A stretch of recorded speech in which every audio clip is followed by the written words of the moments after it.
Eto nga pala mga ganap ko sa Tagaytay, umaga pala neto at kakagising ko lang. Sila nagiinuman na o aga-aga. Basta ako, magpuputrip na ako, maghaharap na ako dito ng pwedeng makain. Ayun, buti maraming kanin, kaya kumuha ako dito ng konti lang. Sumandok na nga pala ako dito ng spicy adobong tahong ni Carla. Op, teka, tatakas ka pa. Sumandok na nga rin pala ako dito ng adobong paa ng manok, no? Kumuha na nga rin pala ako dito ng paa ng manok. Pansin ko dito sa paa na to, parang minumura ako Ganito yung maganda sa umaga, yung food trip agad, hindi yung magiinom ka ang aga-aga. Pero syempre, magiinom din tayo, masasarap yung pulutan dun Okay din yung lasa na ito mga adobo nila, matamis-tamis na may konting anghang. Kaya nga napatayo ko dito para magsandok ulit kasi napasarap ako Oy, akala ko ba diet ka? Bakit parami kain mo? May sauce nga pala yung kutsara kaya dinilaan ko. Man! Ano yan, man? Nakita ka na ba ng spider frog, man? Spider frog? Oh, man, nakita na ba nun, man? Hindi pa. Ayun man, Ay! Hey! Ano? What the spider frog? Ano ibig Ikaw salbahe ka. Sorry na. After ko nga mag-food trip nagiinuman pa rin sila. Tapos nakakita nga pala ako dito ng hyena. Ito, anong klaseng species ba to Nag-iihaw nga pala dito si Mike TV ng pulutan. Grabe, ang sasarap Sa mga mahilig mag-camping dyan, soon to open na nga pala to. Panoorin nyo tong video hanggang dulo, ipapakita ko kung gaano kaganda dito. Natatakam nga pala ako sa pulutan nila. Pinapainggit pa ako ni Kuy Stray Parang sinusubok talaga ako ng panahon para sumat na rin, para makatsaw na rin ng pulutan dito. Kaya dali-dali na nga pala lumapit dito sa mga lasinggero na to, para agawin yung tagay ni Boss Mac. Akin na yan, tagayin ko na yan. Ganyan mambalagbag, men. Mangagaw ka ng tagay. Grabe ang tapang. Woo! Grabe iniinom nila dito, gin puro. Buti na lang may chaser sila dito na juice na matamis-tamis. Eto na nga yung kinaabang-abang ko, guys. So ito talaga yung plano ko, kaya sumat ako Kumuha na nga pala ako dito ng ribs ba to? Tapos isasaw-saw ko dyan sa mabisa nilang sausawan na may sibuyas, kamatis at everything you want. Okay parang gusto ko ulit tumagay. Nag-volunteer na nga pala ako dito sa pag-iihaw, guys. Syempre, para pag may bagong luto, kukunin ko agad. Eto na nga ang sinasabi sa hula, nung may nalutong pork chop, kinuha agad. Huwag tayong maingay, guys. Syempre, gutom tayo. Masarap tong pulutan na to kaya inulam ko na. Kumuha na rin pala ako dito ng mabisa nilang sausawan. Alam ko naman na sexy ka, maganda ka at ikay pa. Pag ikaw ay yakib binira, girl, lupay-pay ka. Napakanta na lang ako dito para kunyari, walang nangyari. Guys, pulutan. Alam ko dyan yung isa. Habang nag-iinom sila, hindi yan. Meron ka. kumakain tayo. Day, kunin mo na sa bahay na remote. Kanina.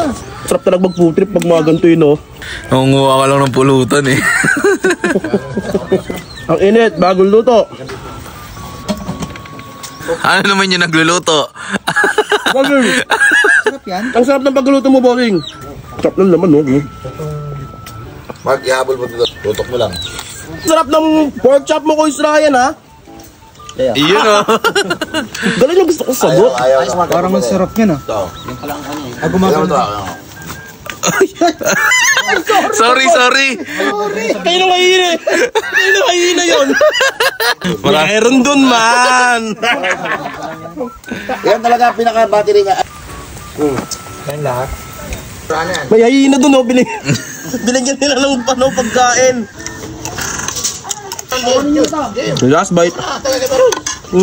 Panalo. Kinagabihan nga nagiinuman pa rin sila dito. Walang katapusang inuman to Pero syempre, kapag may inuman, may pulutan. Nilalagyan na nga pala ng tubig itong pool para pag may nalaseng, diretso talon. Ito na nga yung sinasabi sa hula, guys. Sabi may lulutuin silang ulam dito. Ay, pulutan pala. Naggisa na nga pala dito ng bawang, ng sibuyas, tapos i-mix mo, ihalo-halo mo, tapos isasabay mo yung mga manok. Bali si Boss J nga pala nagluluto dito, Syempre ako, tamang ambang lang na may maluto.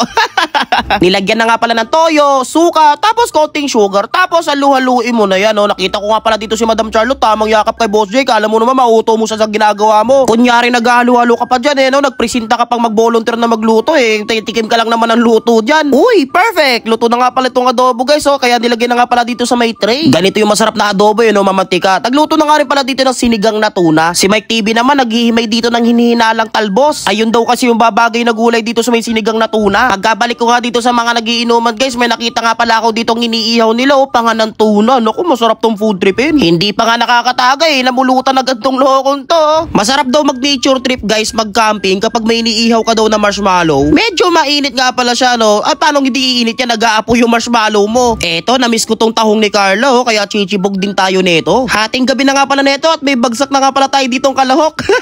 By the way, guys, galing na nga pala ako dito last year, noong October 2024. Birthday kasi neto ni Boss Mark. Nakalimutan ko lang i-upload. loud. Tol, ito yung nakikita natin sa FB, di ba? Yung yung malamig na hangin sa ating maulan.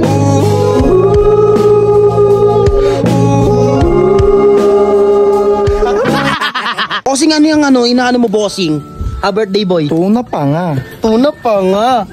Guys, sa mga gusto mag-camping, mag-nature trip, ito, dito kayo mag-camping, soon to open na to. Nasa taas nga pala ito ng bundok, kaya kitang-kita yung mga city lights. Tapos, puro puno talaman pa yung mga makikita nyo dito. At ituturo ko nga pala kayo dito. Sa bandang likod, grabe, napakaganda ng tanawin dito, guys. May mga puno talaman, tapos kitang-kita yung mga bundok. Grabe, napakaganda ng tanawin dito. Ay, ba't mo naman ako tinulak? Oh, ganda dito, guys, oh. Sheesh, ganda ng view. Gagambang hari, oh.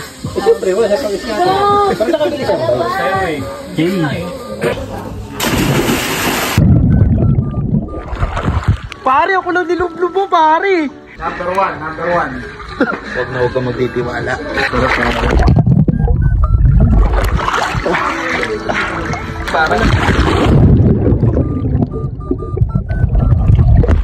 Hawi mo yung tubig eh. Nawawalan tayo ng tubig. Di na ba, pare? Happy birthday to you! Blow job, woo! Lubong mo. At ayun na nga, after i-blow ang cake, tumba na yung birthday boy. Grabe guys, napakaganda dito sa pinuntahan namin, no. Soon to open na nga pala itong campsite nila, Quiz. Etong campsite nila ay nasa kalagitnaan ng bundok, kaya napapaligiran siya ng mga puno, halaman, mga bundok, and everything you want, and what you gonna do. Ang maganda nga dito guys, meron din sila ditong swimming pool. Yung tubig galing nga pala sa ilog. Kaya talagang so refreshing kapag dito ka naligo at kapag dito ka rin nag-camping. Maaliwalas at presko dito, kaya tanggal ang stress mo kapag dito kayo nag-camping guys, kasama ang mga tropa o pamilya o jowa mo. Kaya kung napanood mo itong video na to, baka ito na yung sign para mag-camping ka na rin, no? Napakaganda dito guys, mawawala talaga yung mga stress mo galing Manila. At pag uwi mo sa Manila, babalik ulit ang stress syempre. Pero at least nawala naman yung stress mo kapag nag-camping ka dito. Ito nga pala yung tsura ng campsite nila guys kapag gabi, no? Napakaganda, ang ganda ng ilaw, di ba? Parang talaga nature trip talaga eh. Kita-kita po yung mga city lights, oh. So guys, hanggang dito na lang, bye-bye!